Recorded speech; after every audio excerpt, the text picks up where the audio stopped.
Okay, fine. I hear all of you screaming, tarot and talk, hermitologist, we need a tarot and talk to us.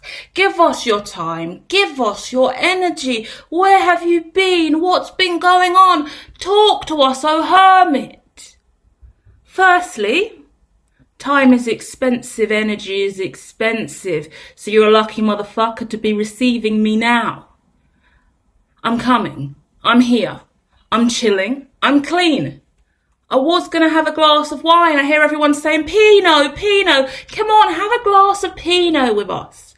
I will not let you influence me into drinking, because I have been clean for the last few months.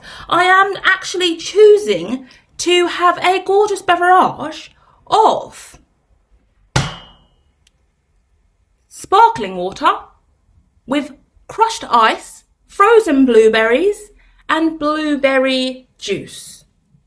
So it is therefore a blueberry spritzer. I am also about to eat my dinner with you all whilst we do tarot, because I'm neurodivergent. So we're going to drink, we're going to eat, we're going to tarot it out, and we're going to gossip and talk about you and me and our hermit collective and where we're going, what we've been through. I'm telling you now, it's been hellish. I've been gone over a year. It's been hellish. There's been ups and downs. There's been friends and foe. I know I left a lot of you guys at the cycle where I was kind of bitching and moaning about leaving the old toxic energies behind. I think maybe both of us would realise now that some toxic energies still did slip through the net. Some friends were actually still foe. Some people actually act like they love and care about you, but they still snake you behind your back. It never ends, man. Fucking hell. I give you opportunity after opportunity, time and time again, to show me that you're fucking loyal and you're fucking real. And what do you fucking do? Snake a bitch again. You're fucking fake, mate. And then you want me to be a spiritualist. You want me to come on here. You want me to scream love and light. Hallelujah, praise the Lord. Let's all pray now. Let me get my Tibetan bowl out and fucking bang it for you. Because you've been taking me for a prick again and again and again. Especially during my most vulnerable state. How do I come and open up about my mental health, my vulnerability, my fucking poverty-stricken lifestyle, my fucking grief of how many family members? Not only that, I'm fucking homeless, getting myself back on my feet, just got into my brand new accommodation. You still want to shit on me. I'm not enough. I told you, I'm showing you me in my most vulnerable state. Yet you choose to mock it. Yet I've still come further than fucking anyone else who would have walked in my shoes. Walk a mile in my shoes and let me see where you're at, bro. Well, let me see where you're at, fam. Let me see where you're at, my jigger. Because you wouldn't be where I'm at. How about that? How about that? And that's what we're doing today. We're purging. That had to come out, guys. Haven't even started on the cards yet. A lot of you will realise that. A lot of you might want to pause right now.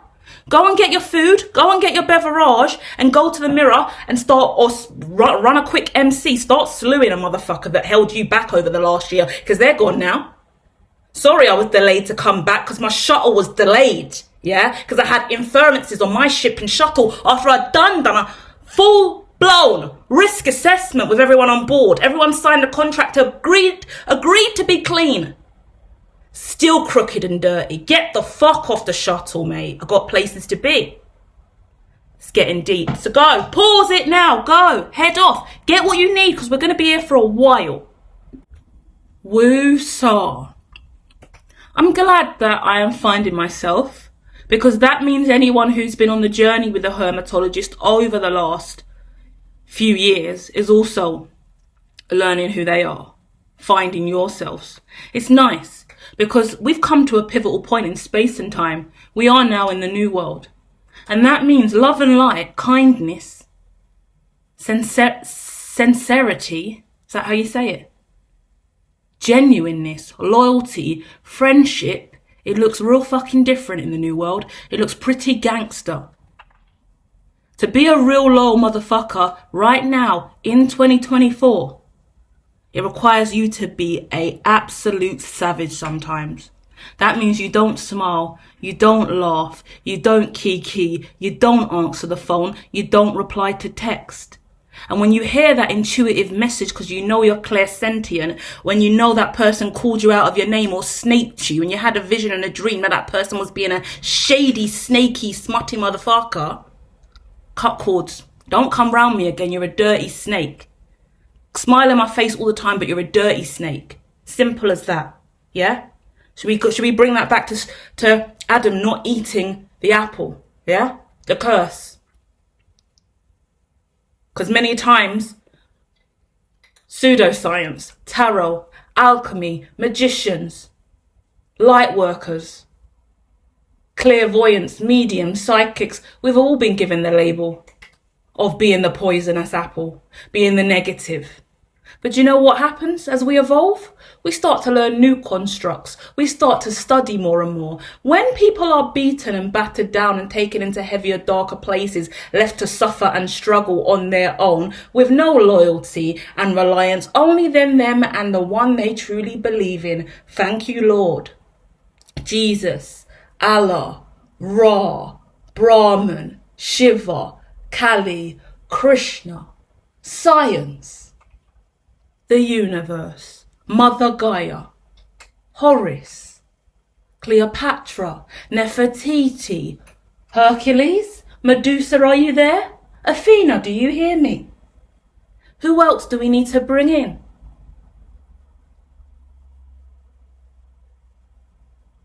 Kitsune. Oh, okay. The Kitsune have things to say today.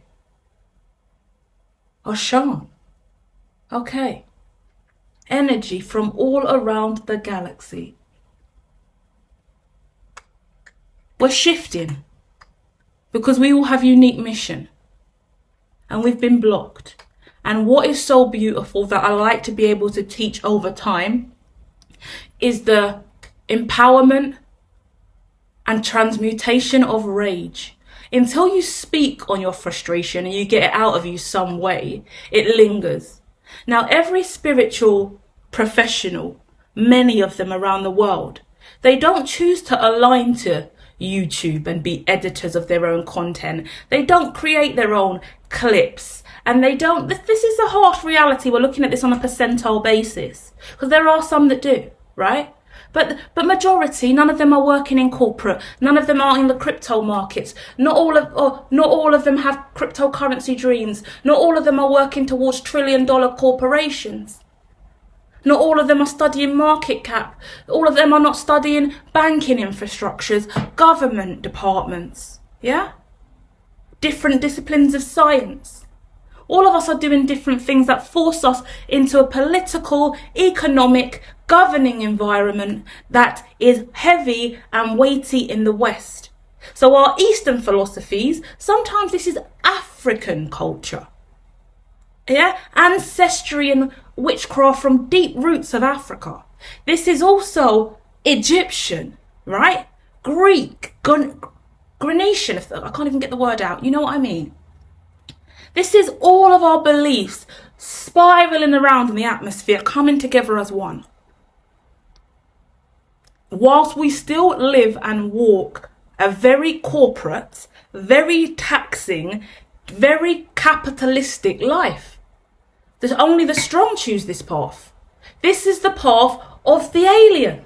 This is the path of the extraterrestrial. This is the path of the one who didn't fit in, the one that was crazy, weird, different, atypical, prosecuted and incarcerated, blocked and burdened. Do you know what my guides told me this week while I was doing readings? And I said it earlier this week in a reading. All the pain we went through with our fake friends and foes, and all the bullshit that they said around in circles, and they had your name spiraling around like you were something you weren't. Firstly, it doesn't matter anymore because God had you from the jump. God always had you. The hate in them came from the fact that God had you, right? And that you could speak your truth without fear, and that you always wore your heart on your sleeve. And the scariest bit about it is you could see who they were better than half the time how they could see who they were. And that's intimidating when you're clairvoyant and you see someone better than they see themselves. Shit, don't look at her. be rude about her, actually, because that's easier for us, because if we actually admit that she's actually generally gifted and good at what she does, then we have to admit what she believes in is true. And then what does she see about us? Does she see all our demons and all the bad things we've really done? Does she know what we're really thinking in our head? God forbid. Only God will give that power to his strongest disciples who know how to value people and forgive and carry on. But there's only so many times we can forgive in a situation. So we all come to the point today where we're letting go of that. And we're rising up, knowing that in every lifetime before this, we've always been suffering. This is my suffering call. Interesting start. Every single one of you guys, we're going deep on tarot today. Loads of cards, love, money, every aspect of your life. So chill out. We're going, right? But let's start this off fucking real and hardcore. What you feel like you went through up into your life, up until this point, it was prosecution in this new lifetime. The lifetime before, it was you getting burnt at the stake. Last time before, it's getting you hung. Remember, all of us in this community now, listening to tarot, we would have to do this secretly. Illuminati existed back in the day because this had to be a secret, because it was illegal to be a witch. You would get burnt, you would get killed, you would get hung. So as we move through this lifetime with our ancestry of magic from our passed on loved ones who have gone before us and ended up in mental institutions because of their gifts, been isolated, murdered, killed because of their gifts, we carry that same ancestry. But all we had to do was deal with this lifetime was fake motherfuckers and fake friends. Some of them burnt us deeply. Yeah, they did. Some of them awakened us to who we are. Either way, we've made it here and we're starting again, and we're closing the door on all of them. We don't need to speak about them again, but we've got to put our foot down and say, we saw, we came, we saw, and we conquered. Now we move, okay? Well done, everyone. Well done for some of us let go of our hardest connections, the ones we loved the most, the ones that we wanted to believe in the most, but the ones that we knew kept betraying us the most. The ones that, oh, it's pain, isn't it? Let's not talk about it. But let's do acknowledge that we fucked up. We didn't know better. We gave our hearts, we gave our love, we gave our money, we gave our time, we gave our honesty, we gave our true selves to other. But we didn't realise how we show up and what that looks like through other people's lenses isn't comfortable. And then that's why we get tarnished and labelled and named and shamed in different ways, because we don't fit in. And that's because we're not meant to. And that's when it gets powerful. When you take your power back and go, fuck it. Cool. This was another crucifixion in this lifetime. Okay. I'll take it. Now we move on. Now we're going to use our intuition for power. Now we really know who can hang and who can ride. I like to think that all of you now at this point in your life, you've got a few riders with you. You've got at least 3 people that you can ride with, and you know that they're ride or die for the rest of your life. You're lucky. I made it out with 3. And the main struggle for me, if you haven't, let me tell you this. I made it out with 3. And they weren't the 3 I was expecting to make it out with. It burns your spirit and it burns your heart and it leaves you weak, fucks with your mental health. Because when you thought you were going to come out the other end of this with a certain group of people, none of them made it. And you're like, fuck me. What on earth? It's shock to your system. Obviously, they're going through this in their own experience because it shows you they're not your kin. They're not your lifelong partner. But they're having that epiphany with you because you're not who they thought you were anymore, because you don't fit the mold for them. You don't fit into the label they made for you anymore. They can't just put a lovely little name tag and sticker on you and say, this is the hermitologist and she does this, everybody. Perfect. So they don't know what to do with you anymore. They don't know where to place you anymore. You can't be the perfect placeholder you used to be for them. And that is when your true kin step up. Because certain people come in and go, I haven't left. I'm still here. I'm still riding for you. I'm still down. Oh, you change, you're different. No, you look the same to me. Your energy's the same. Your mind's the same. Your goal-getter stance is the same. Your hustle's the same. Your mentality's the same. Oh, you were broken and down and out, but I've seen you be there before and come up again. People don't know where you really come from either. Let me tell you the harsh fucking truth. And in this moment, you write your shit down too. Speak to yourself and let the world know what you've been through. Because I grew up with in a single parent home with my dad in prison from the start of time. My dad spent all of his life in prison, only came out a few times. During the times that he did come out, he came out for his breaking out. Still came to see me when he shouldn't have and put me in risky positions, childhood abuse positions that he shouldn't have been when he came out, and he was on the run with me for periods of time. That was allowed to happen. I also experienced a range of different forms of abuse throughout all of childhood that made me become a hermit. So anyone else understanding introvertness, why we don't speak up, why we don't speak out, because a lot of shit come from our childhood abuse that we never spoke on, that we never speak on, that still to this day we ain't outed certain people for the abuse that they put us through, but we hold it. And we let other people describe out their way, and we say little bits of what's happened. Yeah, I went through that. Yeah, I went through that. Yeah, I don't really like to talk about it. But it framed your life. For a long time, it was in the fucking rear view. Every time you turn around, that abuser's there. Every time you turn around, that thing that's blocking your life's there again. Because you ain't dealt with that. Years and years and years and years of therapy. Years and years and years of counselling. Still trauma. PTSD, anxiety, mental health concerns. You're not mentally ill. There's nothing wrong with you. You need to learn how to manage your clear senses. But ain't no one teaching that but the hermitologists on the front line. So what we doing? All my motherfuckers in the trenches struggling, clairsentient as fuck. Ain't no one out here preaching to us, telling us we can be fucking billionaires, trillionaires in this bitch. No. So here we are today, gangster rapping on this shit. Because we woke as fuck. And I didn't come here to play games. My life was shit from the start of time. Been seeing it, been knowing it, been rehearsing, been practicing for the day that I can come up and get my life to where it needs to be. And although I talk gangster and rah, rah, rah, rah, rah, because I'm having a moment of healing, yeah? The simple fact is, I've worked my arse off and studied for years and years and years, whilst other people thought I was sitting on my arse watching TV or sleeping or being high all day. That weren't the case. HERMITOLOGY.me, go check me out. Run the statistics on my background. Go see what I'm doing right now. Yeah? Because my credentials run up, add up, make sense, accurate, accurado. What language do you want it in? I've got 7.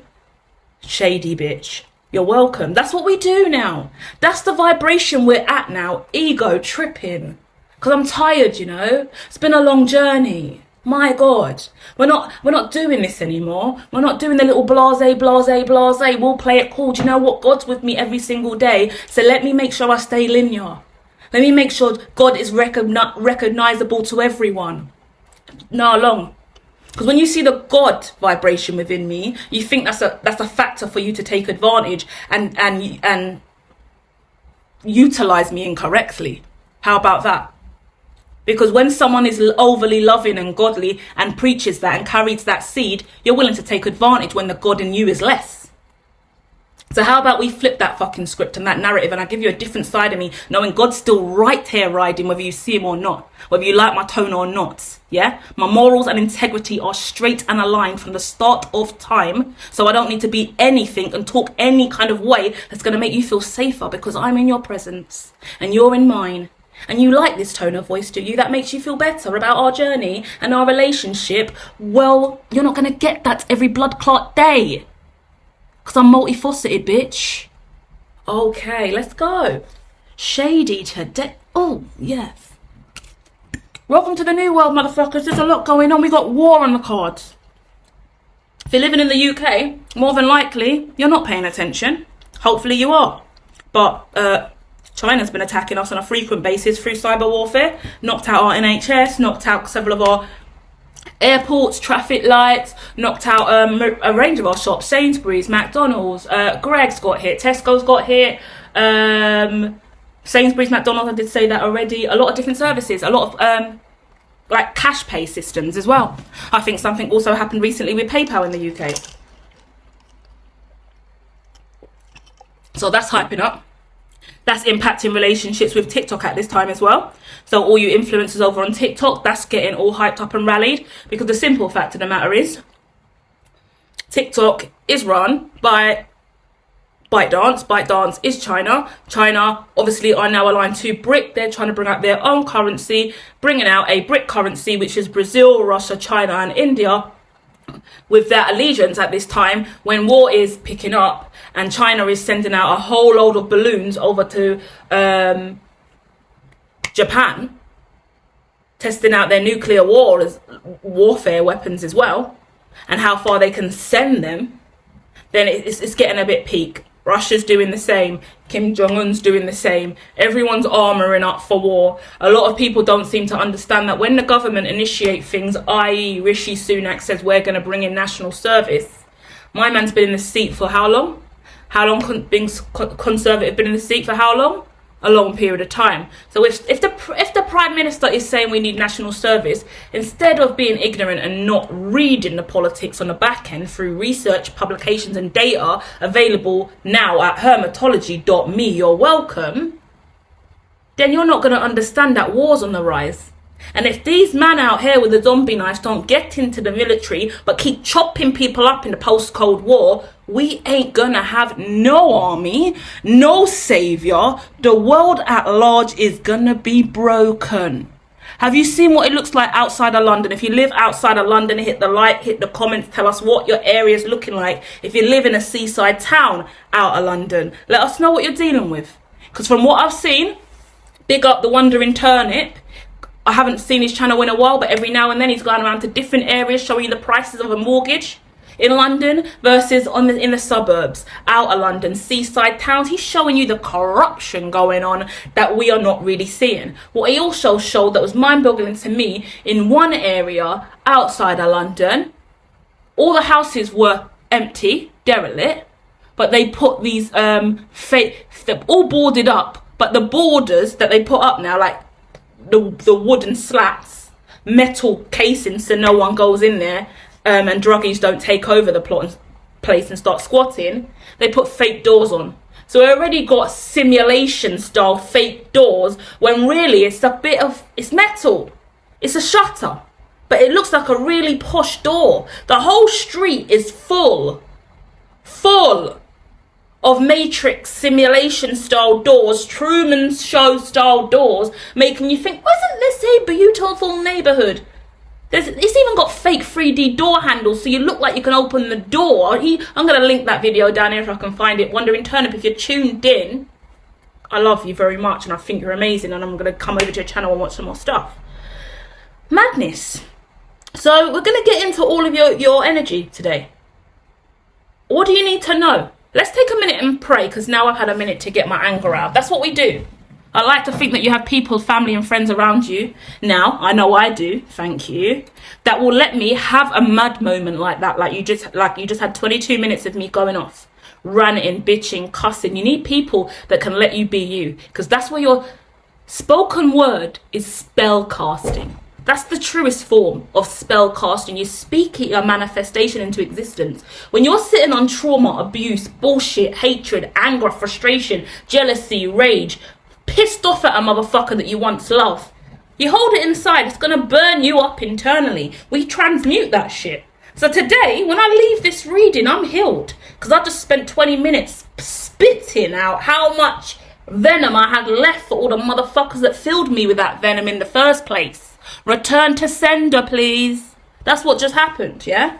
Look at that as any alchemical practice you like. For me, that's healing. You're welcome. Transmuted.com. Yeah? Let's go. Okay, let's pray. Let's start off now with our brand new energy, right? First of all, love surrounds us. Faith supports us. And wisdom guides us. We are clear of all negative energy. We only bring positive energy into our lives. I will say that again. Love surrounds us. Faith supports us. Wisdom guides us. We are clear of all negative energy. We only bring positive energy into our lives.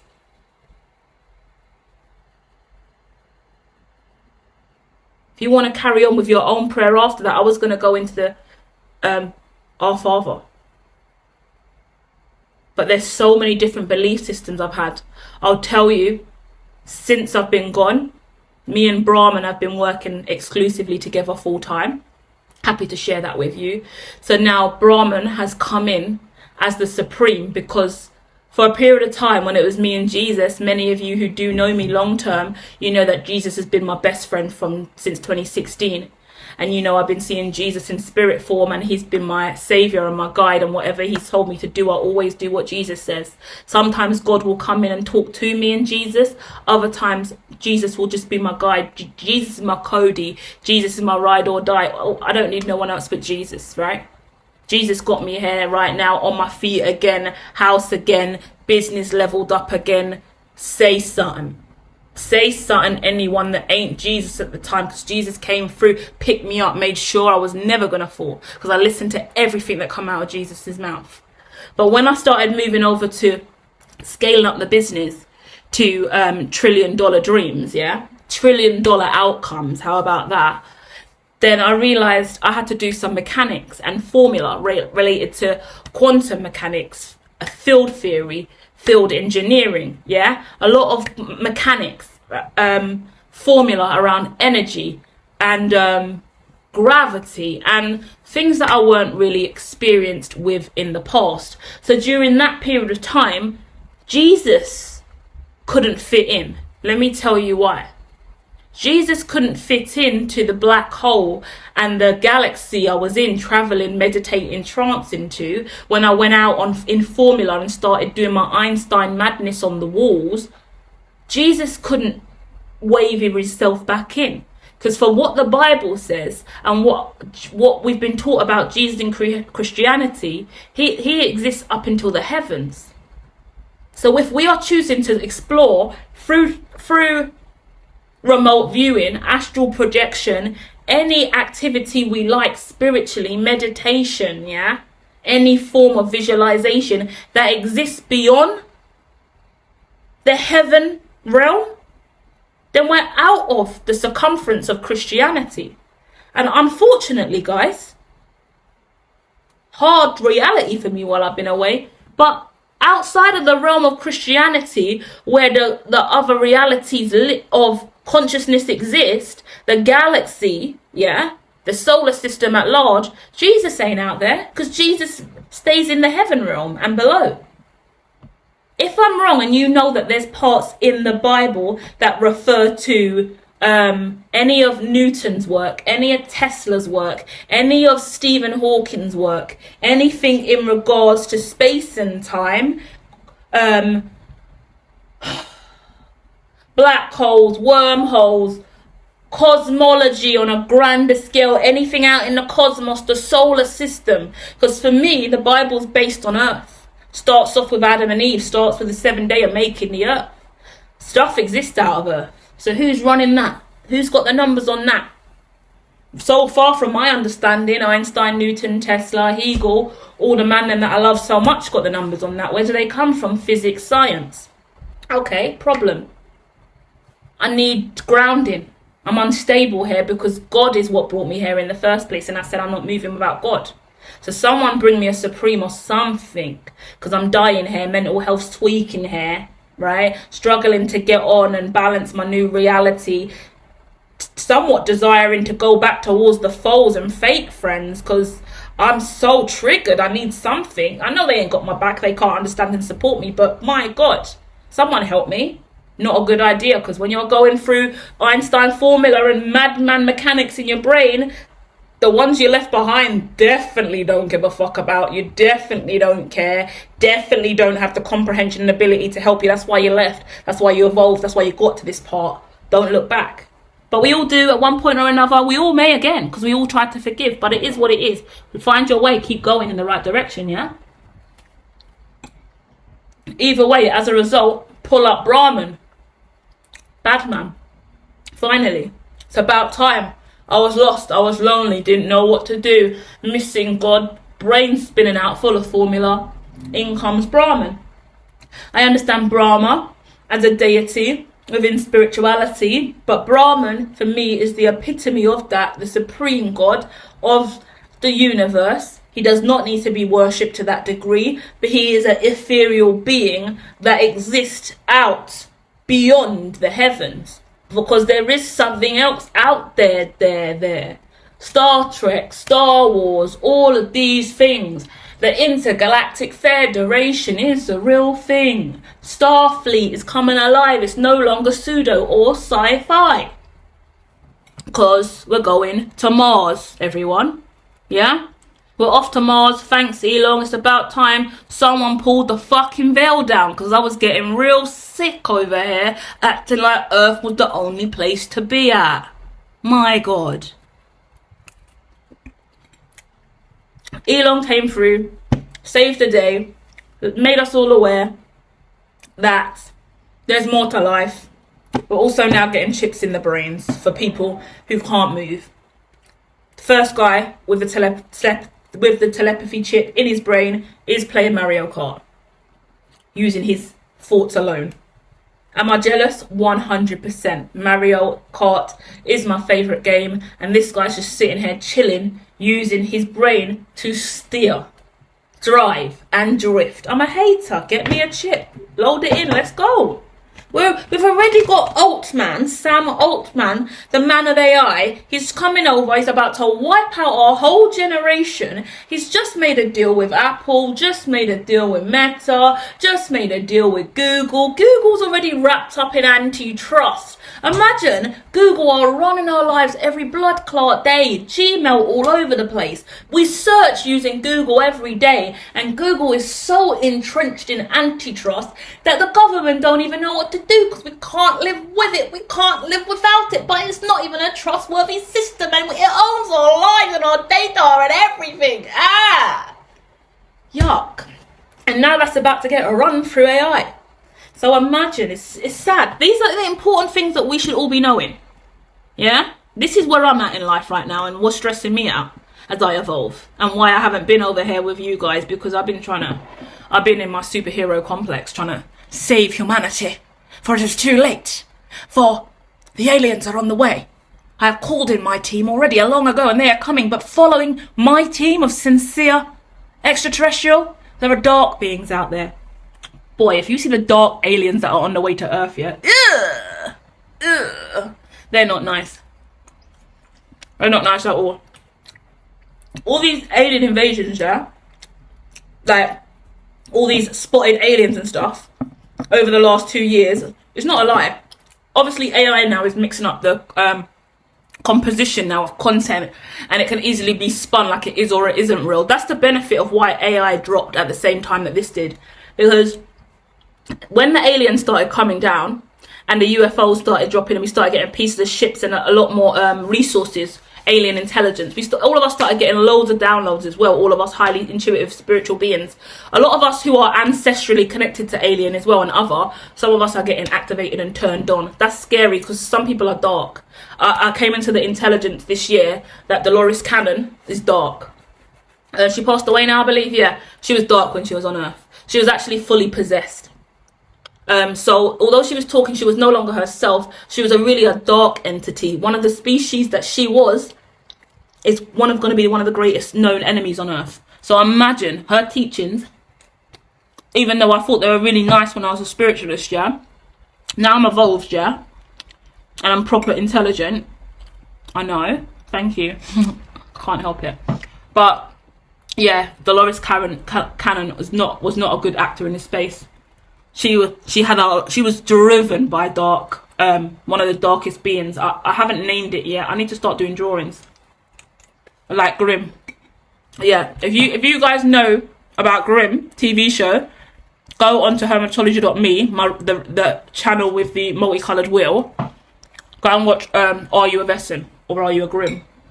Crazy. That's for any clairvoyant out there who sees, you would know what that is about. But yeah,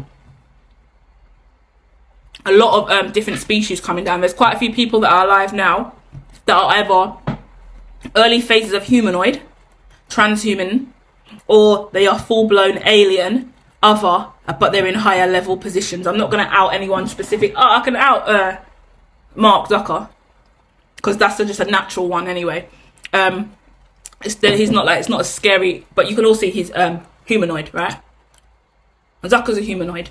Zucker's alien. He's one of the first to come as well, and he's really nice. obviously, if that just means his whole algorithm, his body, his relation to the simulation, he's made the metaverse. So obviously his intelligence and his intuitive composition, that's the best way I have to say it, his composition of self, yeah, has reached such a magnitude in relation to Earth alone that he is definitely alien now. He's extraterrestrial. He's one of the first humanoid, first ever evolved humanoids on the planet. Big fan of him. And I feel sorry for him when I look at what he's been through in his life, because I keep calling him a victim.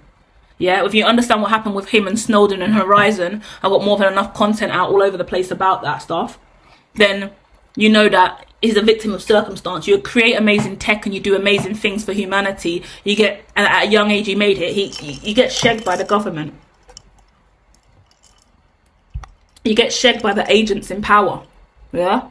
I mean, you hand over your device and you hand over your back end and you hand over your data sets and you hand over control of all of your fucking codes and nodes to the men in the black suit, right? Because actually, they're in a higher position than you and they're governing the world. And if Secret Service pull up and say, Meta's ours now, show us the back end to your systems, Mark, we are going to take you to a black site and you are going to stay there forever, or we're going to close down Meta, or you give us the back end to your systems. Now, what are you going to do? Do you want to stay alive?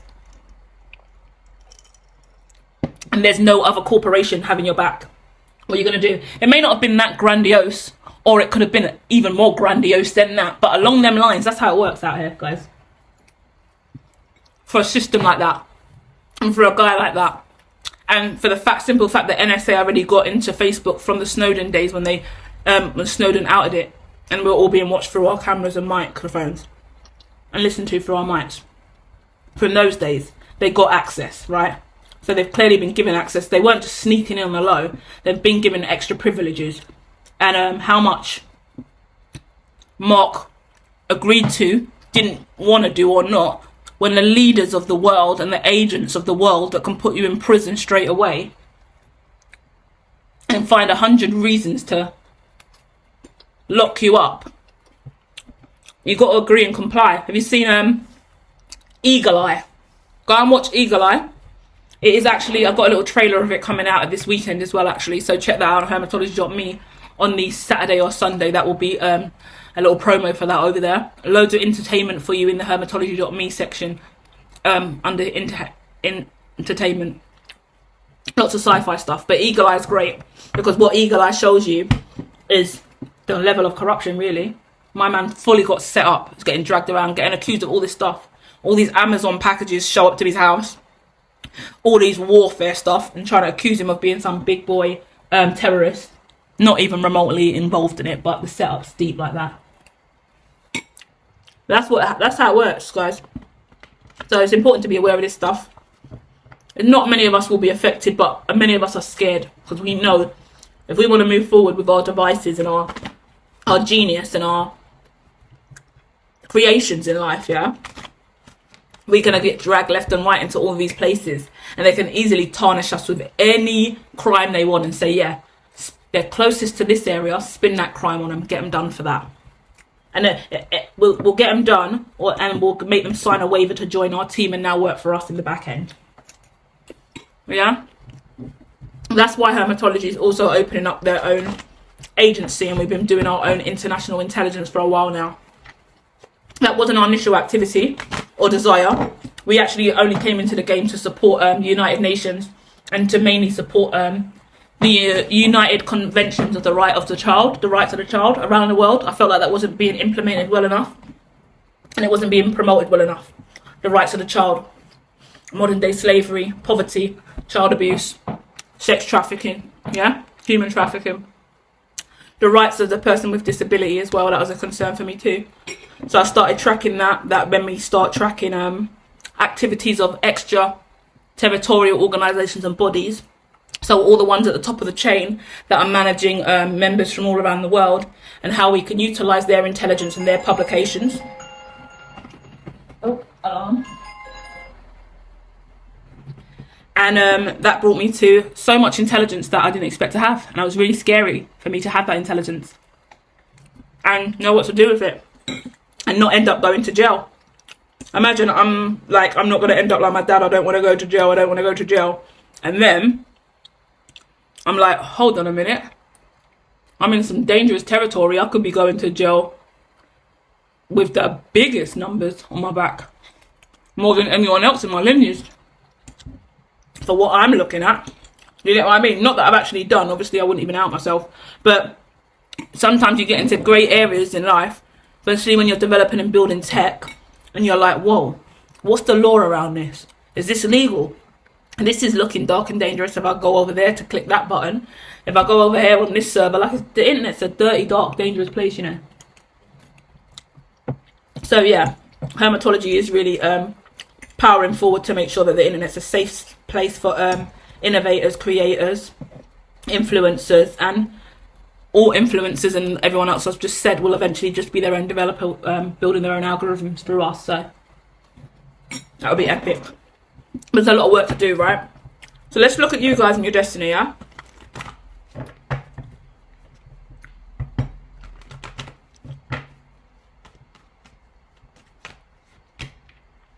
What nice talk. Communication. What's so powerful for me, yeah? And I hope that you receive this. I hope that some of you out here listening to this have been around me for a long period of time. Yeah, because I know some of you guys are loyal, right? And some of you guys will know me from my old channels, from my old days, back of days, from some random Instagram reel or whatever, yeah? If you know me from early days, and you would see how much I've evolved and grown, and I only hope that there could only be one or two of you, right? But if that's the case, then blessings, because I've shifted so much, changed so much, and I've been confident enough to keep speaking out and doing what I have to do and having the courage to do that. And the cards are saying, let's learn from each other.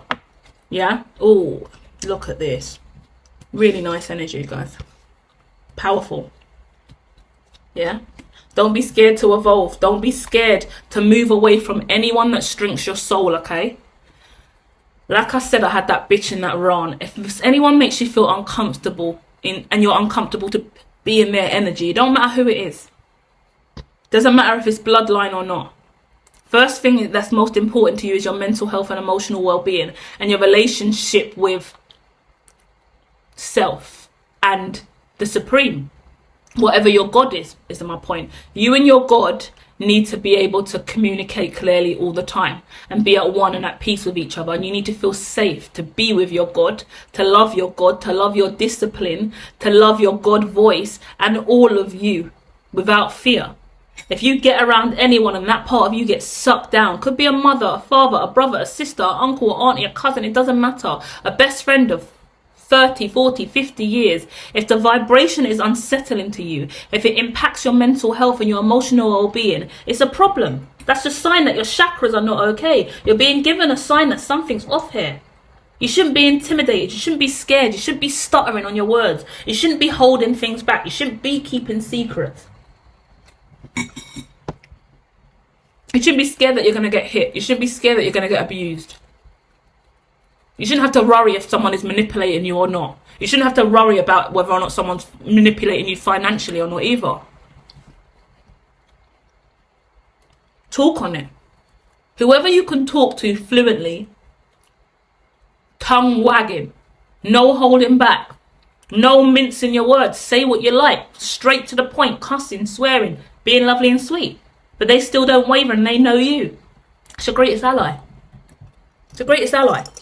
Not someone who's a yes man or a yes girl and just agrees with you for the sake of it, but someone who holds you accountable for what you said. So they'll let you speak freely, but then they'll cut you off at the end and say, well, actually, I value what you said, but what about this? I don't agree with that. That's too harsh. Because everyone in my life will check me. Check me with clarity. First, they'll understand the waffle coming out of my mouth. Other people will call it absolute waffle.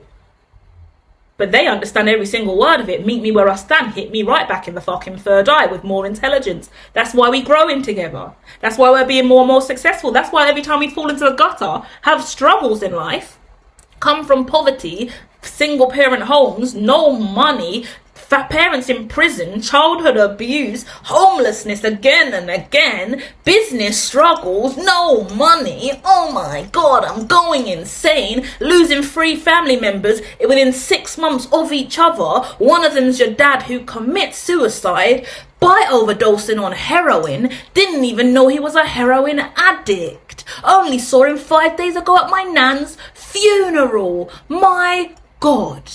Really close to my nan, because my nan was the one that took me to visits with my dad to prison all the time. The only reason I knew who my dad was because my nan would take me to visits with her to see my dad in bin. Long hour journeys to the bin. Weekend travel, holiday trips to the bin since I was a child. Then my grandma dies, who I also lived with, just me and her. After my granddad died, I moved in with her for a couple years, just me and her, really close. A lot of people don't even know that. Struggles. Whilst already being homeless, moving in with my cousin, living in her front room, running my business out of her front room while still being a student. Spiritual life coach, living in my cousin's front room, running my business, half bedroom, half office, in the front room, in the back room, changing rooms, like a crazy lady. Lord have mercy.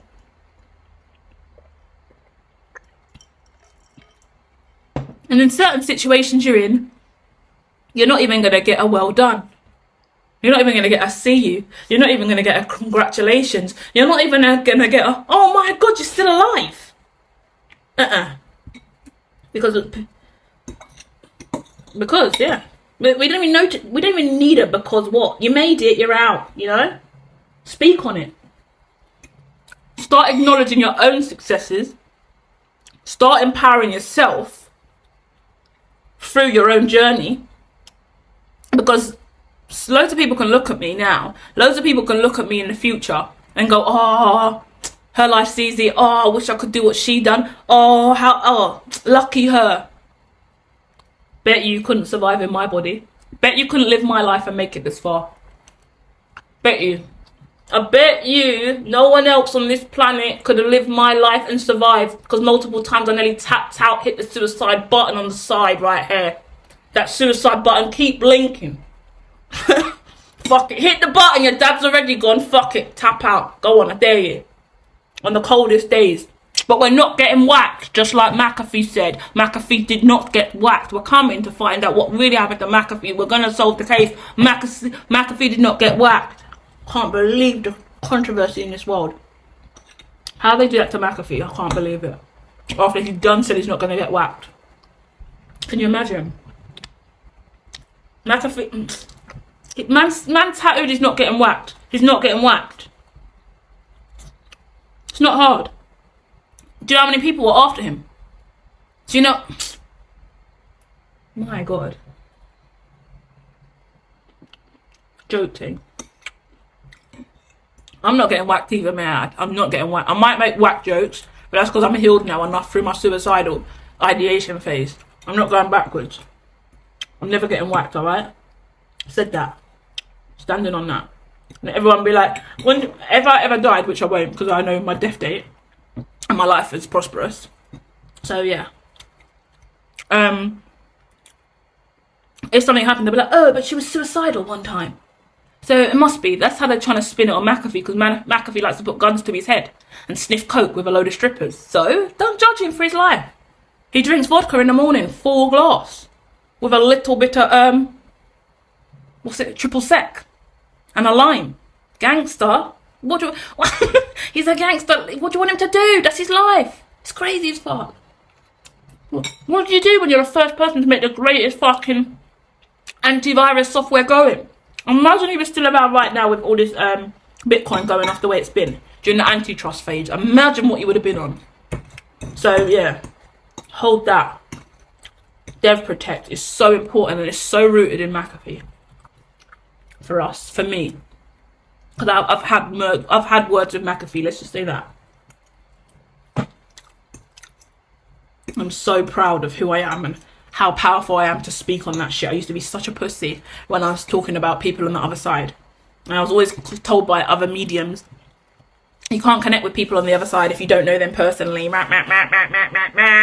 Cool. That sounds like one of those Christianity constructs where you can't see Jesus and there is no God outside of the heaven realm. Hold that for yourself, thank you. Tap me out, Brahman, I'm coming up, because clearly I see the threads. Been talking to Einstein, been talking to Newton. Tesla don't even want to talk to me because I'm a fucking earthling and he can't stand Earth because Earth done him dirty. Imagine. Okay, either way, I came to talk about you lot. So, let's dive into your reading now. Well, I'm still eating chicken, so. This is the tarot and talk you asked for, guys. Hope you're enjoying it. I hope it is living up to the hype. Hermitologist is back eating chicken wings. Did I tell you what I was eating, guys? So, brief intermission as I'll tell you what I'm eating and wrap up and finish my drink and beverage and dive into this, okay? So, today I have been eating chicken wings. This is my first meal of the day. Is that correct? Yeah, it is my first meal of the day. And it's like 7 p.m, right? So, that's quite good. But I've been here for an hour, so it's a slow munch. But it was just basmati rice with no tomatoes. That's a change. I normally have tomatoes, I just realised. Mixed peppers, chicken wings, flats and leg with chicken breast, all mixed up with broccoli, aubergine, mixed peppers, red onion, and that's it. I didn't have any kale, I didn't have any spinach, I had parsley. I didn't have any tomatoes, weirdly, I just realised as well. And I didn't have any courgette, normally I do. I just grabbed loads of vegetables, chopped them up for a minute, mixed it with the chicken, put it in a nice fajita sauce, nice little fajita gravy, but not like a light gravy, with some basmati rice.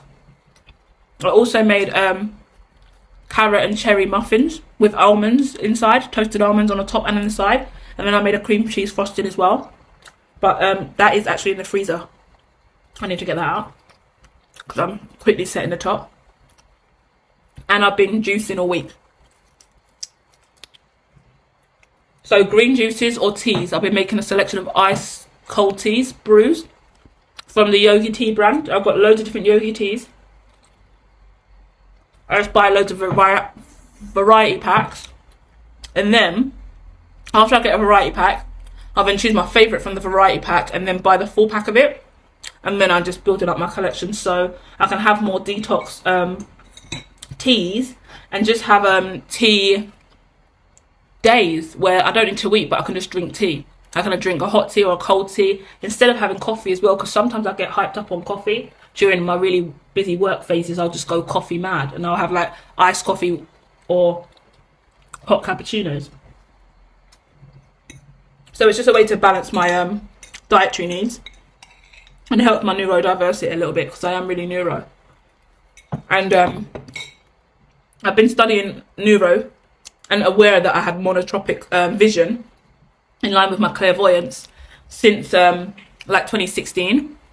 No, let's say 2019, when I logged it formally as a company in hermitology, when I came up with the spectrum of monotropism for underlying traits of autism. But at the time, I was around 27, 28 then.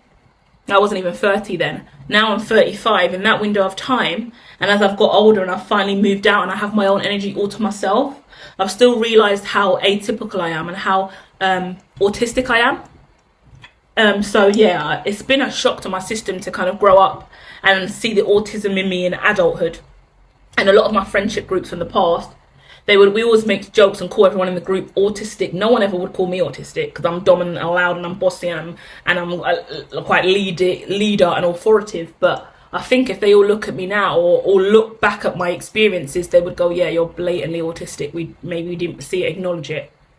Even the way I speak now, I'm racing, I'm rapid, I'm over the top, I'm always moving my hands, I'm the one running around, jumping, I'm the one doing everything in the group, I'm over the top, I'm blasé, and although I'm really quiet and withdrawn, or I can't come out, it's too much energy for me. So, yeah, we start to learn ourselves when we get to about 35, and the wake-up call really happens for us, and that's when we realise we do or don't fit into the groups we're in, right? And that's hard to accept, because you don't want to leave anyone behind, you don't want to lose anyone you love, but you don't belong anymore. And then in those periods of time when you don't know where you belong, it's hard. Because everyone needs a sense of a belonging. That's one of the earliest development milestones in early years, a sense of belonging. Without it, you can't develop properly without a sense of belonging. You need to feel like you belong to some ecosystem. So I've been just swirling around in different social groups trying to find myself, and it's been hard because you don't quite fit in. And now I've kind of got the 3 main people that are around me. Well, there's more than that. When I first found peace, right, this is a nice thing to share. And I had no one from like local community. Everyone I had at that time lived in Canada or in Australia or in America, right? One of them is a shaman who drinks is somewhat breatharian and drinks urine, right? One of them is full-blown light language deliverer, and the other one is just my absolute other half and soulmate and bestie who just talks non-stop, flow to flow with me.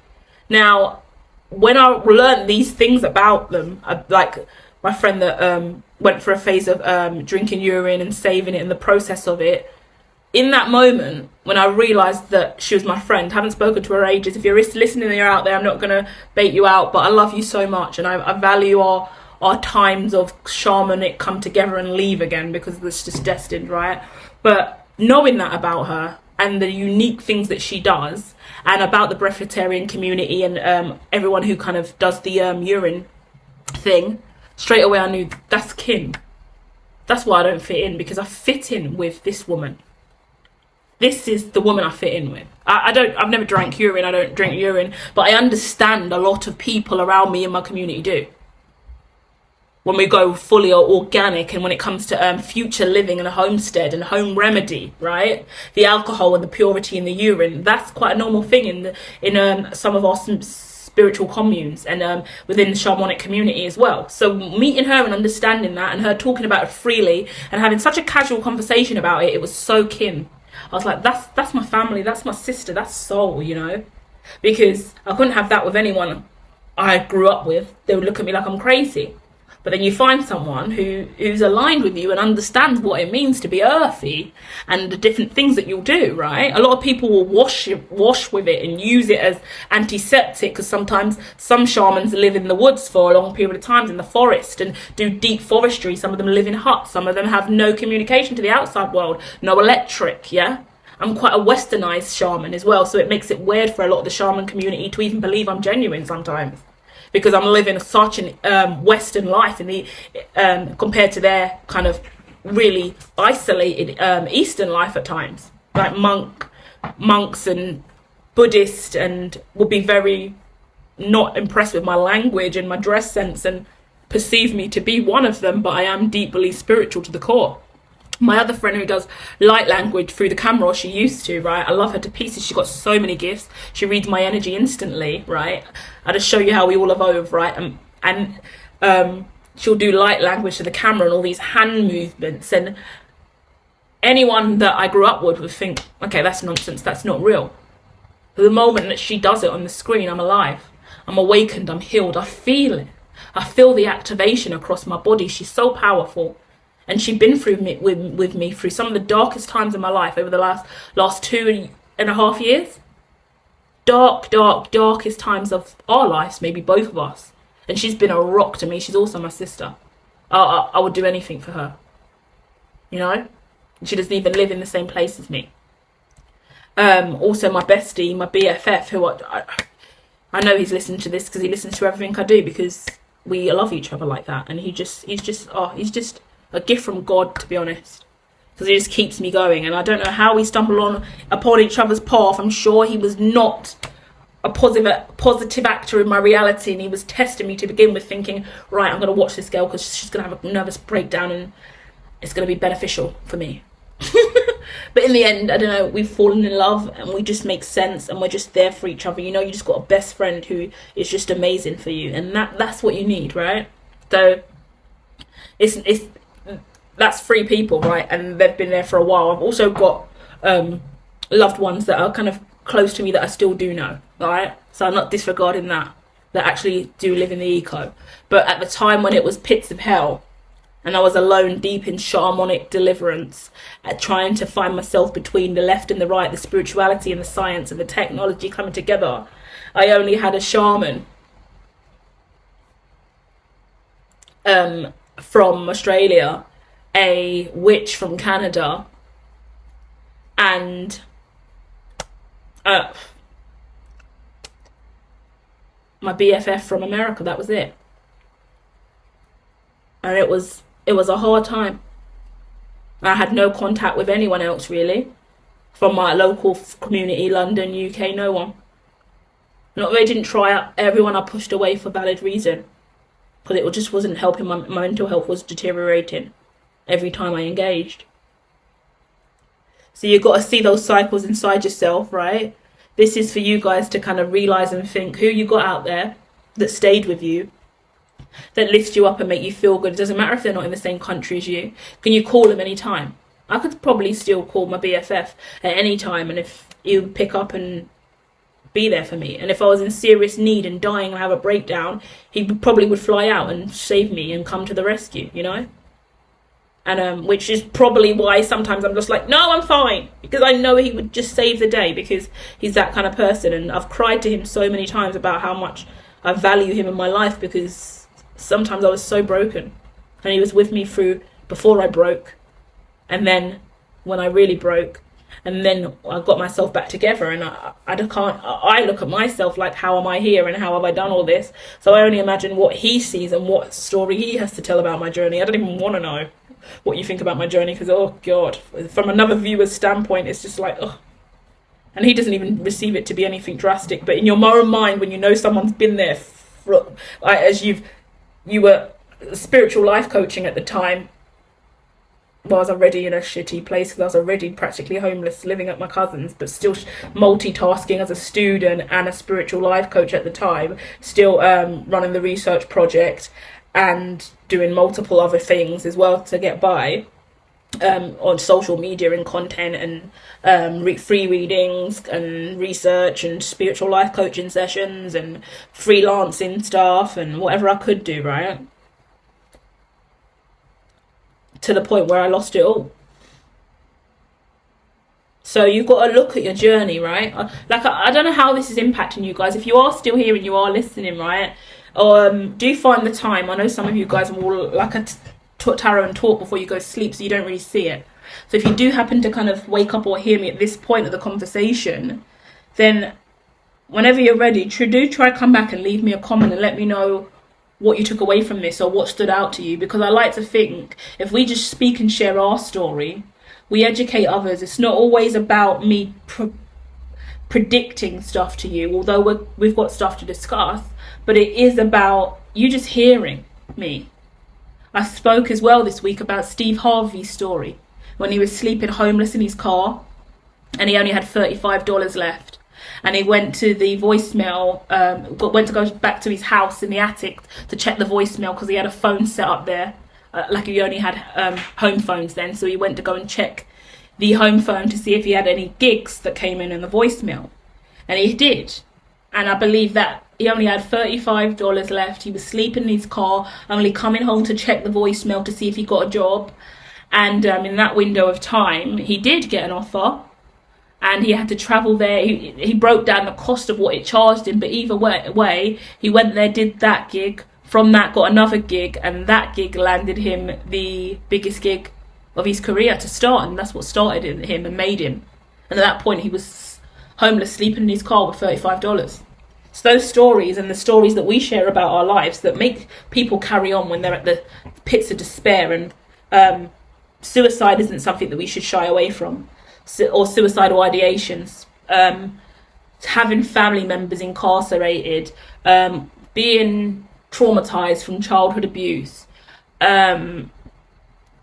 childhood like sex trafficking, different layers of childhood abuse, grooming, whatever we've all been through in our lives in different ways, right? It's important to speak about it, because it heals us. And the reason we struggle in our community to speak about it is because if we speak about it in our community, then we're speaking about our community, aren't we?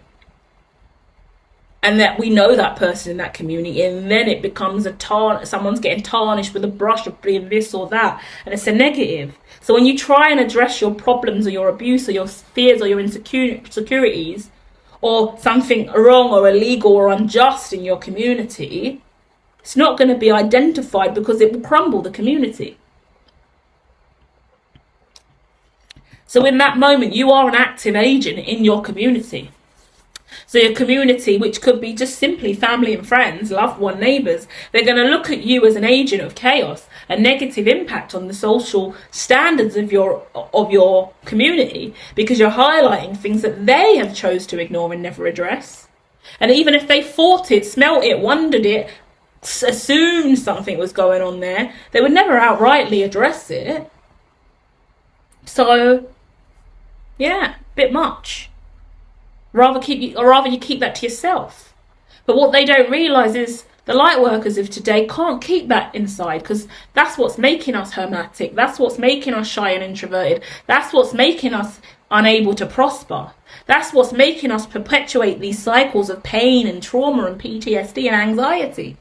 And many of us are paying wads of money for therapy and counselling and healing services and Reiki and crystals and crystal mattresses at that, and do you know what, copper pyramids on our heads and copper bracelets for our wrists, just to manage the triangulation of all this energy. Clear quartz in my bra, clear quartz in my pockets. I mean, hematite in my knickers. I mean, where else can I shove a crystal today to keep my vibration high enough so I don't have a psychological break? Oh, maybe we just need to leave that community behind altogether then. Yeah? And that's what the cards are saying here for you guys today. When we talk about it, we set ourselves free. So this is for you. I'm going to dive into a real read in a minute, okay? But listen to this. When you walk away from any trial or tribulation that prevents you from speaking your truth outwardly all the time,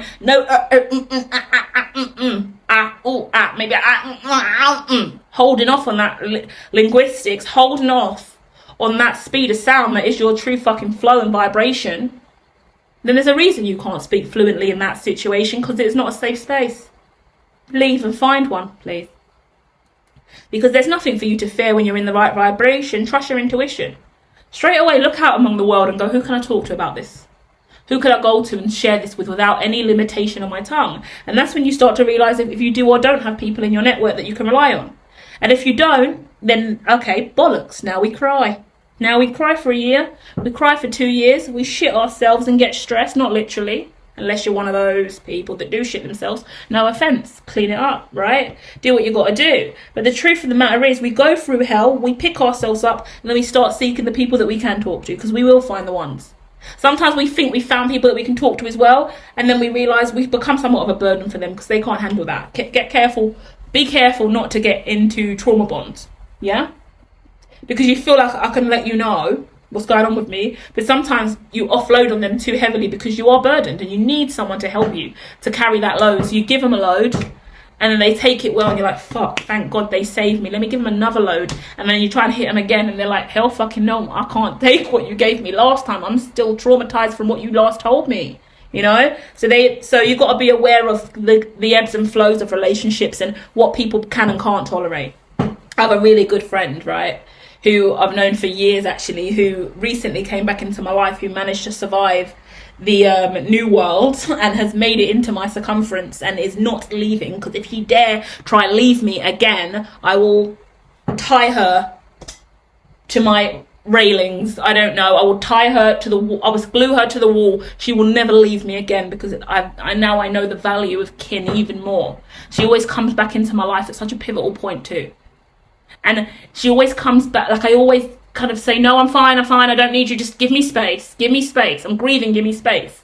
And then the moment I say, I need you, I don't feel great, or I need to tell you this, or I just need to clear my head, or I just need someone to talk to, she's always there. She's always open and she's always loving. I don't know where she's come from and how God made her this way, why God made her this way. But she's just a sensational human being, and I just love her so much. I love her with all my heart. And she's a rare diamond as well, because I haven't really got many other friends now from ends that I can look at from history and go, oh, she's a rider like that. Oh, she got my back she really got my back, and I know it. And that's fucking privilege. I feel, when I talk to her, I feel privileged, because it's just peace in the mind that I know I've got a real one, and it is not easy to find. She's a rare fucking diamond, and I love her with every ounce of my being, and I will never let her go again. She's stuck with me for life now. I have found my kin. She is part of my tribe. She can never leave this proximity. I will hunt her down. She must come back. If she goes missing, I will find her. That is how it works now. We find our true kin and we protect. Right? So yeah. Following those cards, we got courage and initiation. Once you walk away and you accept who is and who isn't, you start to get initiated to a new vibration. Because let me tell you something now. My shaman, who I don't get to talk to all the time, my shaman sister, very different energies. We're totally different people, but we still have a kin relationship to a certain degree. There's a connection and a vibe we have, right? That will come and go. So when when we are on the same plane spiritually, we're chiming in, we're on each other, and we're in high vibes. My other witch sister, sensational, same. My BFF, same. Now my friend from the ends, also same. All I've got to do is talk to any single one of them, and guess what? My vibration is ring-ding-dinging at the highest, because we're all on the same plane, and I can talk freely against my own kin. We're all family. We're all speaking the same language. We're all different. We're all in different parts of the world. Yeah? But we're all kin. We're all aligned. We're all leveled up. We're all one. Amen. That's what I've been praying for. So when you think that it's about the numbers and it's about having a bigger net worth, bigger following on social media, no. Even when my numbers were never really big on social media, but I built real bonds with people. I made real connections. I was a spiritual life coach and guru, so I worked with people specifically. So a number wasn't a number with me. A number was actually often a client or someone who's used my service before. So the bond was different, right? And even then I decided to let it go, because I knew I was going for a massive shift. And I knew the hop from spirituality over to technology and science was going to lose a lot of people, because I thought I was leaving tarot for good, right? So with that, I've had to realign myself, adjust to who I am now, and still find kin and common tongue amongst a range of different people. And now my numbers are low, but my network is high. And my brain fluidity, my neurodiversity, my neurofunctioning, my intelligence, my heart, my desire, my dream, my passion for life, my zest and inner knowing is high. And I'm restored. I have faith in me again. I believe in my destiny again.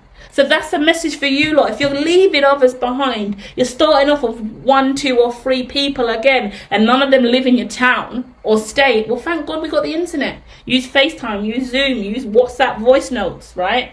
Some of the conversations I had with some of these people was only through WhatsApp voice notes. Other people I still don't even talk to as much. I've got beautiful divine empresses that I know as well, that are often busy, that I don't get to talk to all the time, but I love my divine empress too, if you're out there. We have beautiful soul energy, beautiful souls, beautiful vibrations, beautiful heart. So keep going and seeking the individuals that raise your vibration and you can be you with. Because what happens is, anything that isn't aligned to your highest vibration, it falls away and dies. And what does that mean? The indecision, the confusion, the procrastination, the dark nights of the soul, the depression, the anxiety, the longing, the craving divine masculine, the craving a better relationship, the craving more money, the craving the unknown. Gone. Poof. Adios. We don't need it anymore. The soul strinker energy, the dark nights of depression, the anguish in the heart vanished. No more. You're healed now. Okay. Beautiful. I'm going to pin this time right here. 1:13, 4, 1. 1:13:51:51, very significant. I just pinned the time right there. That is going to be the timestamp for the start of this reading. So everything before that was just a deep energy dive into my story, my update, and how that links to all of you that's been long-term viewers or have listened to a reading on this channel before, and I've just brought us up to speed through our life journey and what you may have gone through over the last year or two. We just done a real life recap. But I also dived into my history and where I came from that many people wouldn't know. So that's an awakening for you. What is the untold story in your life? What do people not know about your background that would shake them up and wake them up and think, fuck, I didn't know you went through all of that in your childhood, in your upbringing? Because people think some people have it so easy. People think that we get to where we're at in our lives now because we just had a lucky upbringing. And boy, did I not. Right? I just don't sing it from the rooftops because there's so much other shit I moan about day to day. You don't realize the depth of bullshit that I came from. So you're welcome. Please feel free to share your story in the comments as well and what really relates to you, and use the comment section below, yeah, to provide you with healing today. If you've got no one else to tell about your story and your struggle and your trauma, and you've got nowhere else to cast that spell and let that truth in you be public, use the comment section to write your sermon, your speech, your words of wisdom, your release, your prayer, your spell, your manifestation. Get it out of you, because I want to hear it. I want you to know that you can give it to the universe now. Yeah, I just pulled some cards while I also went to the freezer and got out my carrot and cherry cupcakes topped with toasted almonds and a buttercream and soft cheese cream icing with obviously mixed spice and cinnamon all within it. Glacé cherries inside as well, delicious. I'm still drinking my blueberry spritzer. Just had a top up.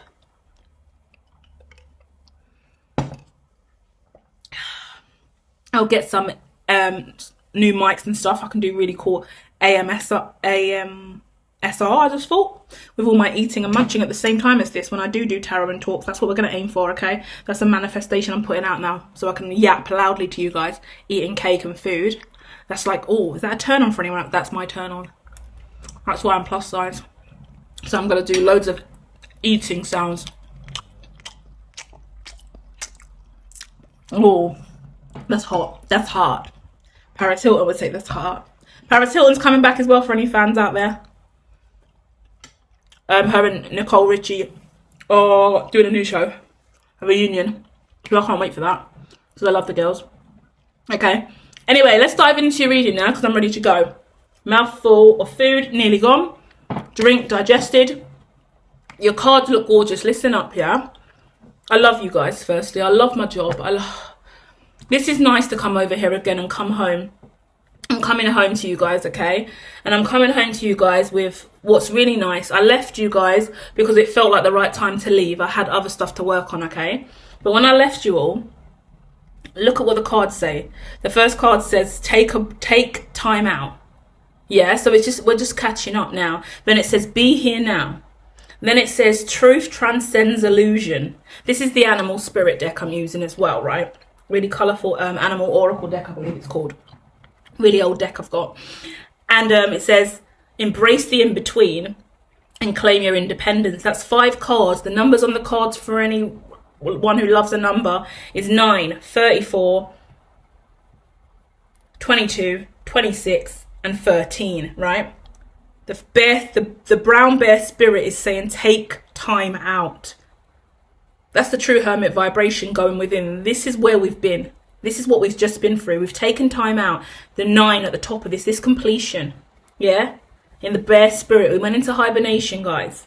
Then the hummingbird spirit is going, be here now, 34 on that. We've had to be in the present moment and work on what we needed to. The hummingbird in this image is like sucking onto that nectar, getting the good stuff.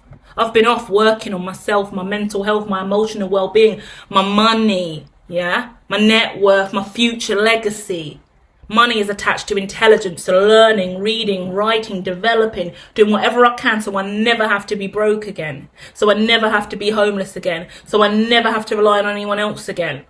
And I'm grateful for everyone else who support me and who let me rely on them, right? Not financially, but giving me a roof. Everyone that fucking gave me a roof, thank you, you know? Because I would have been ruined a lot sooner, you know? But I had to go out on my own and find my own way, and I did, and I'm here now, and I'm stable. And whatever that is for you, who provided you with a roof? What is your version of homelessness? Yeah, because I was literally homeless, but what about you? Where did you have to go off? What did you have to do? What did you lose? Did you lose a relationship, a family member, a loved one, money, housing, security, sense of self? Were you caught in an awful accident or trauma? Like, do you know what I mean? There's bad things that happen to us that people don't pay attention to. Like, I get fires and risk, like dangerous accidents, slips and falls and breaks. Like it takes you out of the game. If you've broken your leg or you've got a hip injury, you can't work for 2 years and you're deeply depressed because of it. Stuff like that fucks with you, you know? So we're in an in-between phase. You can't do what you really wanted to do. So what can you do instead? And that's where I was at. I was at a place in my career where I couldn't just come on here and start talking to you, because there was a lot of legal ramifications coming up in my research. Obviously, I'm building the metaverse, and I'm working on a lot of stuff in the background for the future of technology aligned to AI and super alignment, and some really amazing destined projects all coming together from what I created from the start of time when I quit my job back in 2016 and said, I'm going to study, I'm going to find a way to build this thing in my mind. It's coming together. It's driving me insane. I've got to get this sorted. I've got to help clairvoyance and spirituality find their way into science. There's something inside of me. It's massive. It's got to come out, right? So I went on that journey, done all those things, but it's an in-between phase. So what was that for you? Because we're all coming out of an in-between phase where we were forced through what we would call a really tiny gap, right? Oh, this is nice. This is giving me the visions of in Hawking's theory of the white hole and the black hole. I don't know how many of you are that deep in. I'm deep in at this time. So there's the something called Hawking's radiation. If you look at Hawking's radiation, it's the end point of the wormhole in Hawking's theory. But as you can see, we're coming from the white hole, and I believe the black holes beneath that, right? So as we're coming through, it's just talking about a real tight space. The wormhole's a real tight space. If you haven't watched the Wormhole Ascension, came out a year ago. It's on the timeline somewhere with a little astronaut sitting in like a little purple lavender background. Really kind of AI image. Go and check that out from about a year ago. It says a serendipitous wormhole moment. It's somewhere out there in all of this alchemical thumbnails that's there. In that was not too long after I decided to leave, because I had to go and claim my independence. I looked at the space I was moving into, and I'm looking at man like Top V, Vitalik, creator of Ethereum, co-founder of Ethereum, building the most famous decentralized with centralized components for it is Ethereum network. And I really had to go and study my machine, because I thought, hold on, what I've got is equating to something massive like this, and that's just one component of it. I need to leave tarot for a bit. And now I feel like I'm getting to the end of the project. Still a lot of work on my books, but it all makes sense. It's all out of my head. I'm not going mentally ill anymore from what people would assume to be mental illness. Actually genius, if you do ask me, darling. But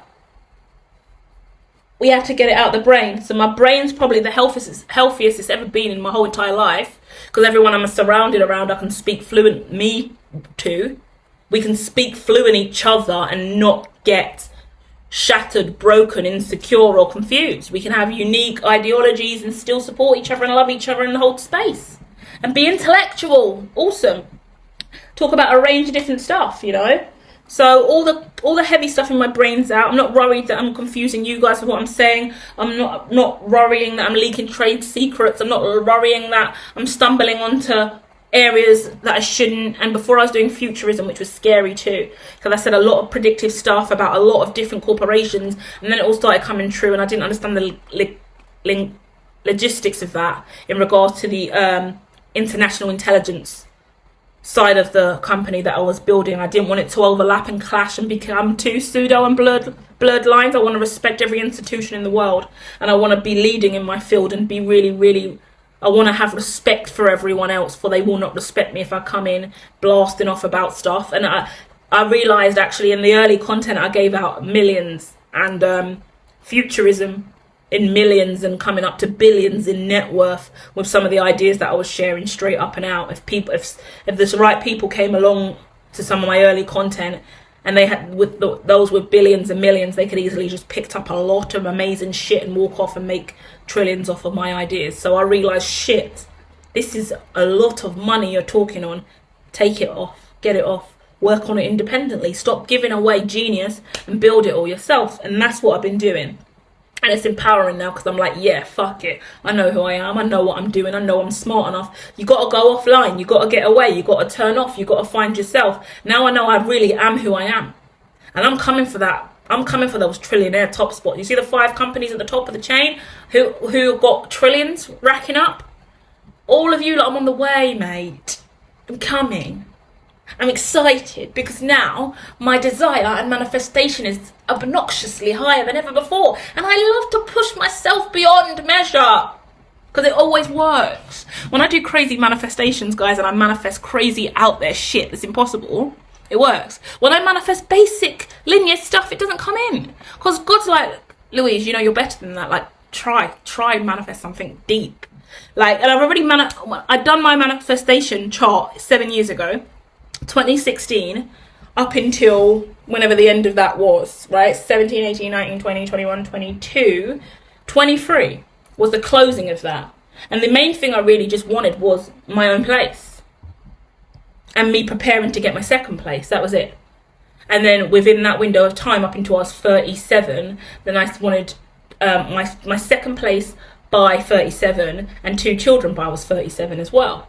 So that's interesting. They're the only leading on manifestations from my old chart that was still linking to 2 years from 35. But all I wanted was my own business, me being grounded in what I was doing in my business, clear business direction, proving my philosophy was true, and I'm sitting in my own place by myself, grounded. And I had it. I didn't try and manifest anything other than knowing that my philosophy worked. And now my philosophy works. And I've got my own place. It's done. We done it, right? And then I realised, bitch, you're basic. You could have manifested so much more. But firstly, I needed to know the philosophy worked. And now I know the philosophy works. Now I can make a massive now I can use it as a universal Turing system to make massive tech worth trillions. So the next 7 in manifestation is just about to be fucking lit. And now I realise manifestations ain't really manifestations. Manifestations are hard fucking work and strategic planning and strategic reviews and logistical mapping and no sleep, and actually in between 17 to 22 hour days of work, working, because 2023 I was working 17 hour days minimum, 17 hours a day working, sometimes 22. Just going. And that's because if I didn't, oh my God, what's going to happen to me? I have to keep going. Try to take on a job as well, do multiple other stuff to bring more money in. My brain, I was in a really fucked up place. Mental health in the worst it's ever been. Seeing spirit, hearing spirit, clairvoyant, don't know what to do about it, getting all this intelligence formula, cold numbers, seeing these big numbers, I can't work out the equations, all of this formula coming out of me, I'm just writing it, scripting it out, don't know where to put it, don't know where it belongs, don't know what that means, why am I reading this, why are you telling me this, I've got cold, my whole world is spiraling around outside of my head, brain-wise, massive brain-gasms every day. All I could do is just take it all in day by day, every single second, and start to make sense of it, because it's my life. It's my destiny. It's everything that's going on with me. It's what's happening to me internally that I need to get out. Who knew it was the answers to my prayers and everything I've been manifesting? You got to listen to what's going on inside of you. Same time I'm having therapy, counselling, trying to heal relationships with family and friends from the past. And it's not working for reasons now we know. Some things can't be repaired when they're broken. Yeah. Oh, this is the greatest example. Hold this, guys. This is related to you, right? Because now I just got the image of a chair taped together with masking tape. And the leg's broken and the leg's blatantly broken.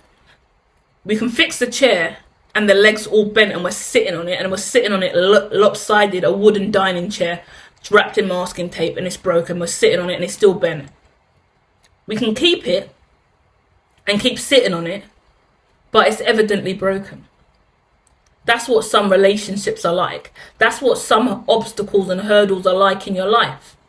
You don't have to throw that wooden chair away. You can keep it. You can actually get nails and a hammer, glue it back together, take the sellotape off, the masking tape off, re-wrap it 100 times. Put a cushion on over it. Put a whatever you want over it. Put a new sheet on it. Foam it. Turn it into whatever you want. Paint it. But it's broken. So only when you can really give that up and let that go and accept it's broken and get something new, can you get something new. And unfortunately, the metaphor I'm giving you is the easiest and the lightest, because I'm actually referring to family and friends. And your nearest and dearest that are no longer holding you dear anymore. They make you say, oh dear, and feel oh dear when you're around them. Maybe they shouldn't be around you, you know? So, what I'm being told to share with you now is, I keep getting this Greco-Roman card, and I feel like I'm saying it wrong every time. Because I want to say Greco-Roman. I'm really bad at pronouncing words I don't know. Childhood phonics really fucked me up because I'm way smarter than what I was being taught, and that's the problem of education. But I'll say Greco-Roman, yeah? So Greco, but Roman. But what this card talks to me about more than anything else, yeah, is the statues throughout time. You know, across around the world, there's statues of famous people like Mandela. I think of statues and I think of the British Museum, and I think of all the Willies and the kind of hermaphrodite statues that everyone talks about and stares at because it's Hermes statues, right? Like really famous ones like that. And even like Egyptian stuff like Cleopatra and Nefertiti's head that's made in statue as well. But Athena and Medusa and that Zeus and Hercules, I think of that era here.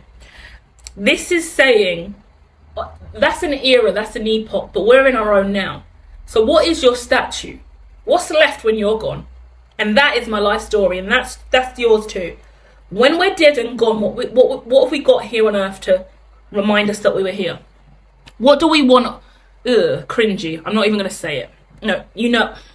What? I can't get it out because we're beyond that. Some people in life, this is obnoxious muggle shit now.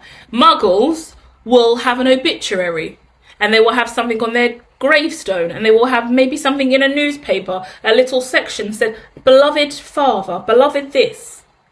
But some of us, introverts, who have been sitting on dreams, manifestation, desires, neurodiverse, atypical, ADD, ADHD, autism, on the spectrum, something's wrong with you, supposedly you got bipolar, supposedly you got a range of mental health issues, but really it's just your clairsenses that haven't been utilised properly yet, okay?